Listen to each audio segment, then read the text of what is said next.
রাজসভায় আমাদের অপমানটা দেখলে? হ্যাঁ, সে তো দেখলাম মন্ত্রী মশাই। আমি তো বুঝতেই পারছি না যে গোপাল মহারাজকে কি মধু খাইয়েছে যে মহারাজ গোপাল ছাড়া ওকে অন্ধ। আরে আমরা যেন মহারাজের কাছে ফেল না, কিছু একটা করতেই হবে। আমার মাথাটা গরম হয়ে যাচ্ছে। গোপালের মতন রাজসভার ময়লাকে যতক্ষণ না ফেলা যাচ্ছে ততক্ষণ আমার মাথা জ্বলন্ত কয়লা হয়েই জ্বলবে। পণ্ডিত মশাইয়ের মাথায় একটা বুদ্ধি আছে মন্ত্রী মশাই। আপনি যদি সেই অনুযায়ী উঁচির কাজ করেন তাহলে বেটা গোপালের কপালে দুর্গতির সীমা থাকবে না। এই কি বুদ্ধি, কি বুদ্ধি? আপনি বরং এই ব্যাপারে পণ্ডিত মশাইয়ের সাথে একবার আলোচনা করে নিন। আমি চলি, কেমন? আমি চলি। হ্যাঁ হ্যাঁ, এসো এসো এসো এসো।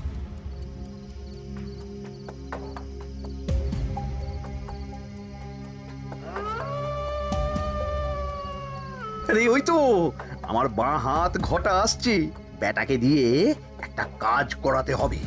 এ কি মন্ত্রী মশাই, আপনি এখানে দাঁড়িয়ে কি করছেন? এই একটা গুরুত্বপূর্ণ ব্যাপারে কথা বলছিলাম। একটা একটা কাজ করতে পারবি? কি কাজ করতে হবে বলুন মন্ত্রী মশাই। আমাকে একটু ঠান্ডা জল, পাতিলেবু আর পুদিনার পাতা দিয়ে শরবত বানিয়ে খাওয়াতে পারবি? সেসব আমার ঘরে ব্যবস্থা করাই আছে। চলুন চলুন, আমার সাথে চলুন। হ্যাঁ হ্যাঁ, চল চল চল চল চল।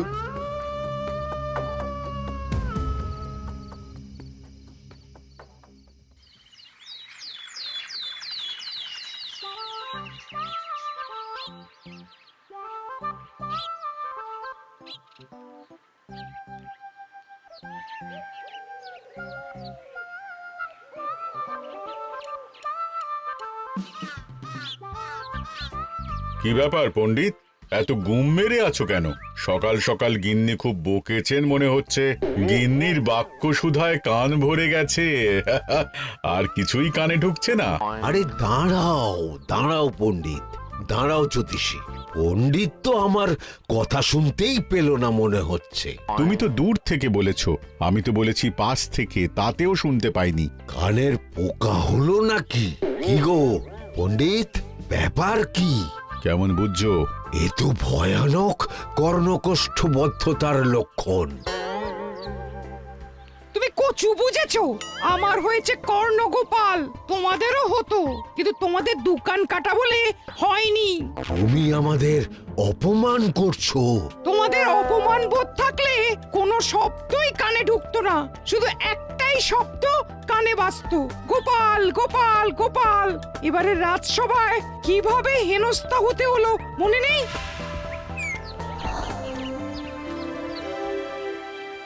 মহারাজ, একটা ভিক্ষা আছে। ভিক্ষার জন্য কৃষ্ণনগরের রাস্তাই সবচেয়ে উপযুক্ত জায়গা গোপাল, তুমি বরং সেখানেই যাও। মন্ত্রী, মন্ত্রী মশাই ঠিকই বলেছেন মহারাজ। যে যার নিজের জায়গা থেকে কথা বলে। কুকুর বলে ভৌ ভৌ, বেড়াল বলে মিউ মিউ, কাক বলে কা কা। মন্ত্রীর ভিক্ষার জায়গা কৃষ্ণনগরের রাস্তা, আর গোপালের ভিক্ষার জায়গা মহারাজ কৃষ্ণচন্দ্রের দুয়ার। বলো কি ভিক্ষা? বাড়িতে পুজো আছে মহারাজ, খরচা অনেক, কিছু ঋণ আবশ্যক। যদি 100 মোহর। ঋণ তোমাকে আমি দিতে পারবো না গোপাল। পুজো উপলক্ষে তোমাকে আমি 100 মোহর দিলাম। মহারাজ, আমিও ঠিক এই কথাটাই বলতে যাচ্ছিলাম। আমরাও তাহলে বাড়িতে পুজো করব। পুজোর জন্য আমাদের অনেক খরচ, তাই যদি... অবশ্যই অবশ্যই, কত ঋণের প্রয়োজন খাজাঞ্চির কাছ থেকে নিয়ে নিও, সুদটা আমি মাফ করে দিলাম। মহারাজ, গোপালকে দান আর আমাদের ঋণ? হ্যাঁ, কারণ তোমরা নিজেরা খাবে, কিন্তু গোপাল অন্যদের খাওয়াবে। গোপালের মতো মানুষের সঙ্গে থাকাই হলো রাজধর্ম। কিন্তু তাছাড়াও তোমরা হলে 80 যাই বেতন পাই দলের লোক। গত 1 বছরে তোমার কোন মন্ত্রণা দেশের কাজে এসেছে? পণ্ডিত কোনো নতুন তত্ত্ব শুনিয়েছে? জ্যোতিষী কোনো অমোঘ ভবিষ্যৎবাণী করেছে? আর বৈদ্য 3 বছর ধরে আমার হাঁটুর ব্যথা সারাতে পারেনি। কিন্তু গোপাল, গোপালের ভাঁড়ে হাস্যরসের কখনো অভাব হয়নি। মনে আছে? আছে। কিন্তু করার তো কিছু নেই। আছে। কিছু ভেবেছো নাকি পণ্ডিত? তোমাদের মনে আছে মহারাজ মোহর দেওয়ার পর গোপাল সেদিন বলেছিল, কি গোপাল, খুশি তো? মহারাজ, আপনি আমাকে এক মুঠো ধুলো দিলেও আমি খুশি। সেই ধুলো মুঠোই আমি সোনা মুঠো করে ফেলবো। মনে নেই আবার? একটু ঝেড়ে কাশো তো দেখি পণ্ডিত, কি ভেবেছো? যা হবে দেখতেই পাবে।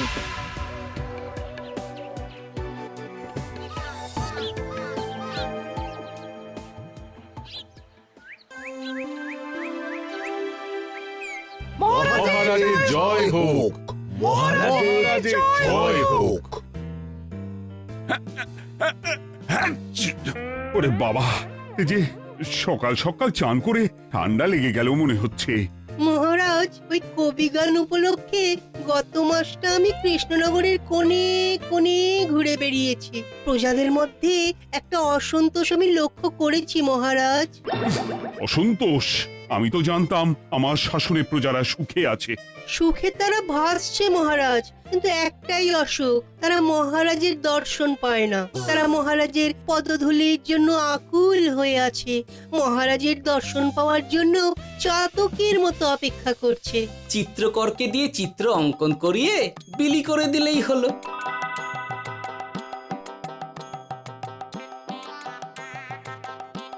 খুব ধুলো হয়েছে মহারাজ, কিন্তু এত ধুলো। কালকের ঝড়ে ঢুকেছে। ঝাড়ুদার,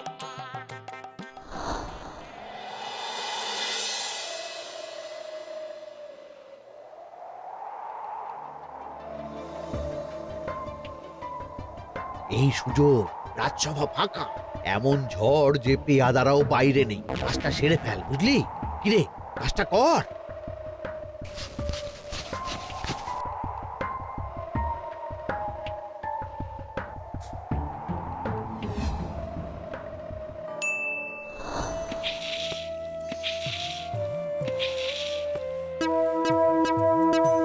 এত ধুলো!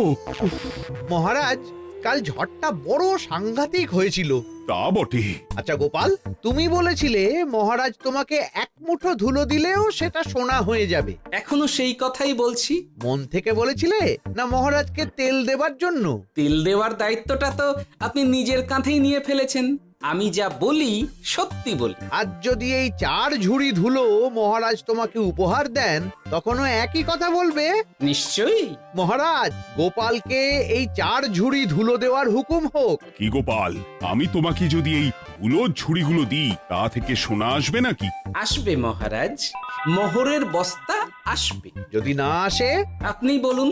তোমাকে কৃষ্ণনগর ছেড়ে চলে যেতে হবে। রাজি?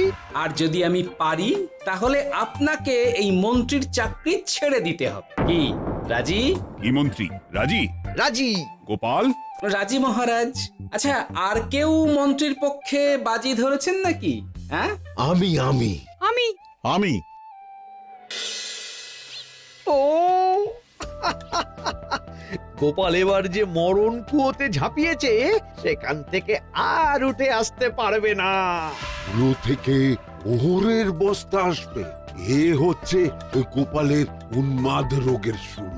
দেমাক দেমাক, মহারাজের পিঠ চাপড়ানি পেয়ে পেয়ে গোপাল ভেবেছে যে ও সব কিছু করতে পারে। এবার শুধু সেই দিনকার অপেক্ষা, যেদিন গোপালকে উল্টো গাধায় চড়িয়ে কৃষ্ণনগর থেকে বার করে দেব। এতটা নিশ্চিন্ত হবেন না মন্ত্রীমশাই। গোপাল গোপাল কিন্তু হালকা কথা ছুঁড়ে দেওয়ার লোক নয়। কি বলতে চাইছো পণ্ডিত? ওই 4 ঝুড়ি ধুলো থেকে মোহরের বস্তা আসবে? না, তা বলছি না। অন্য জায়গা থেকেও তো মোহরের বস্তা আসতে পারে। তার সঙ্গে ধুলো মিলিয়ে দিলেই কেল্লা ফতে। গোপালের নিশ্চয়ই কোনো পরিকল্পনা আছে। গোপালের সব পরিকল্পনার গোড়া মেরে রেখে দিয়েছি পণ্ডিত। ঘটা আছে গোপালের পেছনে, আর ঘটা আছে গোপালের বাড়ির পাহারা। লুকিয়ে কিচ্ছু করতে পারবে না। আরে ওই তো বটা আসছে। বেল্লিক, উল্লুক, তোকে আমি জল বিছুটি দেওয়াবো। গোপালকে ছেড়ে চলে এসেছিস কেন? ছেড়ে আসবো কেন মন্ত্রী মশাই? গোপালকে ওর বাড়ির সামনে ছেড়ে এসেছি। ওখানে তো ঘটা আছে। ও বড্ড ঘুরিয়েছে বেটা। কোথায় কোথায় গিয়েছিল গোপাল? 4 ঝুড়ি ধুলো নিয়ে বেটা বাড়ির উল্টো দিকে হাঁটা দিল। চললাম পিছু পিছু। যাচ্ছিল কোন দিকে? নদীর দিকে। কিন্তু গোপাল দাঁড়ালো যদুর বাড়ির সামনে। এই যদু হলো সেই লোক যে লোকজনের বাড়িঘর কেনা বেচা করে আর লোক ঠকায়। আগে রাজধানীতে থাকতো। বেটা রাজধানী থেকে এই কৃষ্ণনগরে পালিয়ে এসেছে, এখানেও লোক ঠকাচ্ছে। কিন্তু বেটা এত চালাক যে কিছুতেই ধরা যাচ্ছে না। এইরকম লোককে ধরাচ্ছে হাতে রাখা ভালো নয় কি মন্ত্রী মশাই? সে তো জানি, কিন্তু ওর ওপর মহারাজের কড়া নজর আছে। এখন ওর সঙ্গে সম্পর্ক রাখা খুব ঝুঁকি। যাই হোক, তারপর? হ্যাঁ তারপর যদু, যদু রে, গোপাল খুড়ো, আরে তুমি এখানে কি করছো? দেখতেই তো পাচ্ছিস ধুলো। তবে যে সে ধুলো নয়, মহারাজ কৃষ্ণচন্দ্রের পদধূলি। শুনিসনি বোধহয় এখন কৃষ্ণনগরে সবচেয়ে বেশি চাহিদা মহারাজের পদরেণুর। আচ্ছা, মহারাজের পদরেণু নিয়ে যাচ্ছ কোথায়? এই ছোট ছোট পুলিন্দায় ভরে কৃষ্ণনগরের প্রত্যন্ত জায়গায় যেখানে প্রজারা মহারাজের সাক্ষাৎ পায় না সেখানে বিক্রি করব। তোমার কি মাথা খারাপ? পায়ের ধুলো বিক্রি হবে? ওরে, গতবারে মাত্র 1 ঝুড়ি ধুলো 1000 মোহরে বিক্রি করেছিলাম, এবারে 4 ঝুড়ি। শোনো, তুমি আবার ঘুরে ঘুরে বিক্রি করবে কেন? তোমাকে আমি বরং 10 মোহর দিয়ে দিচ্ছি। তুমি আমাকে এগুলো দিয়ে দাও, আর বিক্রি করে যা হবে তোমাকে এই 40 ভাগ দিয়ে দেবো। ওই 10 মোহরে বদমাস যদুকে ধুলো বেচে গোপাল বাড়ির দিকে চললো। বাড়ির সামনে অব্দি পেছনে পেছনে গিয়ে তারপরে এই আপনাদের কাছে আসছি। বলিস কি রে, ধুলো বেচে 10 মোহর? ও মন্ত্রী মশাই, গোপাল তো একেবারে নাড়ি ধরে টান মেরেছে। গেল রাজসভায় এমন সুখের চাকরিটি গেল। এবার আবার রাস্তার ধারে গিয়েই বসতে হবে। এবার নবাবের দরবারে জায়গা আছে কিনা খোঁজ করি গিয়ে। ধ্যাত্তেরি, 10 মোহর আর 1 বস্তা মোহরের মাঝখানে অনেক রাস্তা। সেই রাস্তায় আমি লোক বসিয়ে রাখবো। আরে আরে, ওই তো তোমার ঘটা আসছে। এই, তুই গোপালের ঘরের পাহারা ছেড়ে এলি কেন? গোপাল নেই নেই নেই নেই নেই নেই।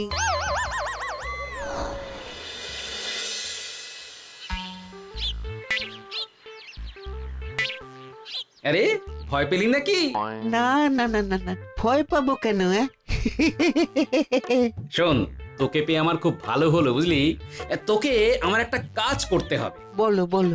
আসলে বুঝলি, আমার না গিন্নিকে নিয়ে তার বাপের বাড়ি যাওয়ার কথা ছিল, কিন্তু হঠাৎ বিশেষ কাজে আমাকে খামবাজে চলে যেতে হচ্ছে। এখন আমি গিয়ে গিন্নিকে বললে বুঝতেই পারছিস কুরুক্ষেত্র হয়ে যাবে একেবারে। তাই আমি কাউকে খুঁজছিলাম যে আমার বাইরে যাওয়ার খবরটা আমার গিন্নিকে গিয়ে দেবে। তুই পারবি বাবা ঘটা? ওরে বাবা! আরে আরে আরে, ভয় পাস না, তোকে গিয়ে মুখে কিছু বলতে হবে না। এই নে, এই চিঠিটা আমার বউকে দিবি।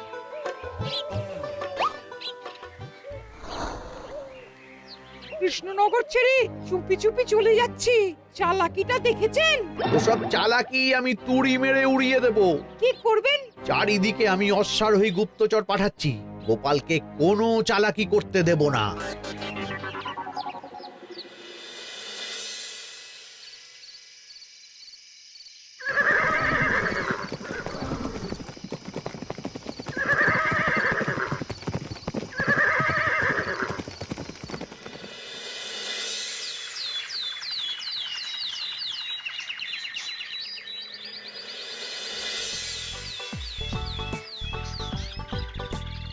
অং বং পিং পং। হ্যাঁ, ওরে বাপ রে, এ আবার কি বলে? মানে বুঝিতে পারিলে না? অং বং পিং পং অর্থাৎ আইসো আমার নিকট বিদেশি জাদু শরবত আছে। ইহাতে তৃষ্ণা নিবারিত হয়, শক্তি বৃদ্ধি হয়, ঘুম ভালো হয়, সম্পর্কের উন্নতি হয়, জামা কাপড় ফর্সা হয়, তু শব্দ না করে সকাল সকাল কষ্ট পরিষ্কার হয়। মূল্য মাত্র 1 মোহর। বোঝো, ওইটুকু অং বঙ্গের মধ্যে এত কিছু? ঠিক আছে, তা দাও দেখি। আপাতত টেস্টটা তো মিটু, বাকিগুলো পরে বোঝা যাবে।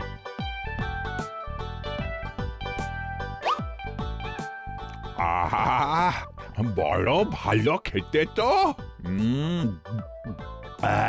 ঠং ঠং অর্থাৎ শক্তি বৃদ্ধি হলো।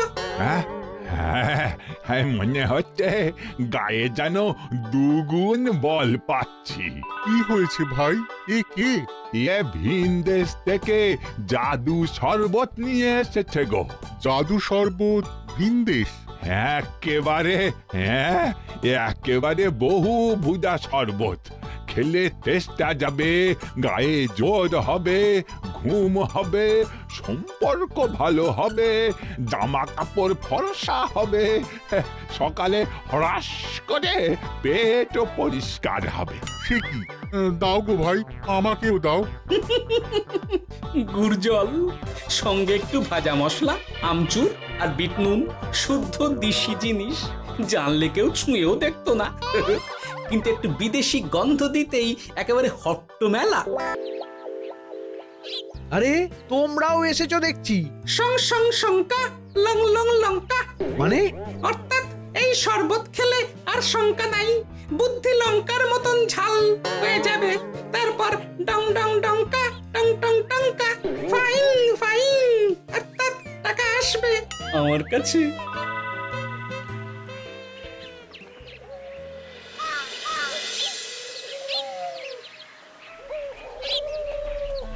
ঝপ ঝপ ছপাং, ভত ভত ফতাং, অর্থাৎ উহাকে দৌড়িয়েছো কেন? বেটা জোচ্চোর অনেককে ঠকিয়েছে। অনেক দিন থেকে তককে তককে ছিলাম। এবার এই ধুলো নিয়ে মহারাজের পায়ের ধুলো বলে বিক্রি করছিল। একটা বেনামি চিঠিতে খবর পেয়ে বেটাকে ধরেছি। ব্যাং ব্যাং বিগ ব্যাং, অর্থাৎ বাহ বাহ বাহ বাহ। বেনামি চিঠিটা আমি দিয়েছিলাম বাবু। বাবা যদু, তুমি সেই রাজধানী থেকে কৃষ্ণনগর অবধি মানুষকে অনেক খোল খাইয়েছো। তুমি এতদিন ঘুঘু দেখে এসেছিলে বাবা, এবার গোপাল নামক ফাঁদটা দেখলে।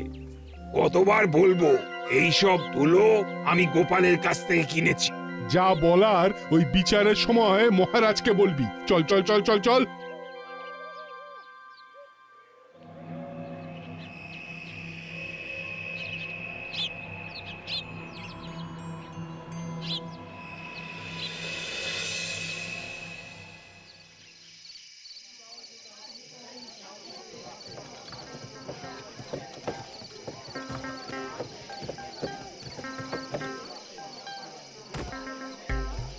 ঝন্টু মন্টু ননাংফু। নাও ঠেলা। সাহেব বলে কি ফু দিয়ে দিতে হবে? কি বলছো সাহেব? বুঝতে পারছি না, কোথায় ফু দেব? ঝন্টু মন্টু ননাংফু, অর্থাৎ লবণ আছে? আছে আছে সাহেব আছে। কত লাগবে? ভান্ড ভরি আন্ডাকারি, অর্থাৎ যা আছে সব।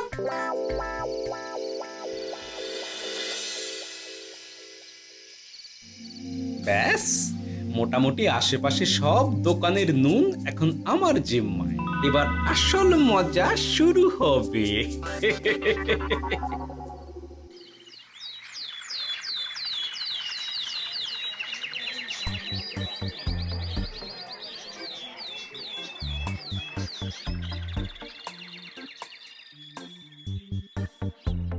নুন আছে? না হুজুর, গোটা কৃষ্ণনগরেই নুন নেই। ওই দেখো, পুরো রাজসভাই বাজারে জড়ো হয়েছে। শান্তামনা, শান্টু মন্টু। আবার কি বলছে রে বাবা? শান্তামনা, শান্টু মন্টু, অর্থাৎ জনগণ শ্রবণ করুন। নান্টু কান্টু, নুন কিনিবেন আন্টু আন্টু। আসুন আসুন। আমার আমার এক সের নুন লাগবে। শান্টু, অবশ্যই 100 লবণ 10 মোহর। 10 মোহর? 10 মোহর লইবেন না লইবেন না? না, নেব না। উত্তম উত্তম, গান্ডা পিণ্ডে টিসুম টিসুম, অর্থাৎ তাহা হইলে নুনের বদলে গৃহিণীর প্রহার ভক্ষণ করুন। আমাকে 1 সের নুন দিন। আমাকেও আমাকেও। নুন ছাড়া বাড়ি ফিরলে গিন্নি ঘর ছাড়া করবে আমাকে। শুনলাম কৃষ্ণনগর থেকে নুন উধাও। আছে মহারাজ, আছে। কৃষ্ণনগরের সব লবণ আমার নিকটে আছে। 110 মোহর। এত দাম? দাম তো হবেই মহারাজ। লবণ ছাড়া রান্না কেমন হবে ভাবিয়া দেখুন। ঠিকই বলেছ, রাজপাকশালেও তো রান্না বসেনি। 100 সেরের মতন রাজপ্রাসাদে পাঠিয়ে দাও। 1000 মোহর দিয়ে দাও।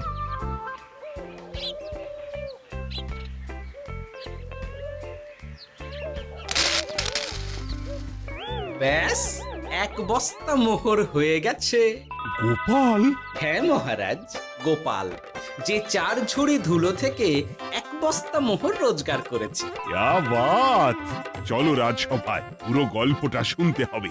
সকলেই এসো তাহলে রাজসভায়। কিন্তু মহারাজ, যারা বাজি হারলো তাদের তো চাকরি গেছে, তো তারা রাজসভায় যাবে কি করে? ঠিক ঠিক ঠিক বলেছ। আর যারা বাজি হারলো তারা বাদ, বাকিরা চল। এই সেরেছে, গোপাল তো আবার বাজি মেরে দিল। ও মহারাজ, আমাদের দেখুন। ও মহারাজ, আমাদের দেখুন। ও মহারাজ।